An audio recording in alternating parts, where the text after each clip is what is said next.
நடப்பு ஐபிஎல் தொடர்ல கொல்கத்தாவை 8 விக்கெட் வித்தியாசத்துல வீழ்த்தி முன்னாள் சாம்பியன் மும்பை முதல் வெற்றியை பதிவு பண்ணிருக்கு. மும்பை வாங்கடே மைதானத்துல நடந்த இந்த போட்டியில முதல்ல பேட்டிங் பண்ண கொல்கத்தா வீரர்கள் மும்பை பவுலிங்க தாக்குப்பிடிக்க முடியாம விக்கெட்டுகளை பறிகொடுத்தாங்க. பவர் பிளேல வேகப்பந்து வீச்சாளர்கள் ட்ரெண்ட் போல்ட், தீபக் சகார், அறிமுக போட்டியில விளையாடின அஸ்வினி குமார் கூட்டணி கொல்கத்தாவை கலங்கடிச்சிச்சு.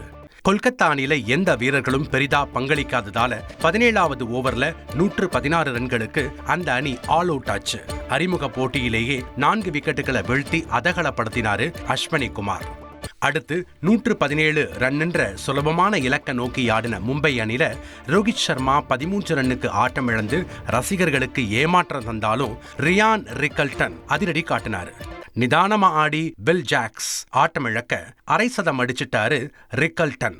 அவரோட ஜோடி சேர்ந்த சூரியகுமார் யாதவும் பவுண்டரிகளை விரட்டி பட்டைய கலப்ப 13வது ஓவரிலேயே இலக்கை தொட்டு 8 விக்கெட் வித்தியாசத்துல அபார வெற்றி பெற்றுச்சு மும்பை.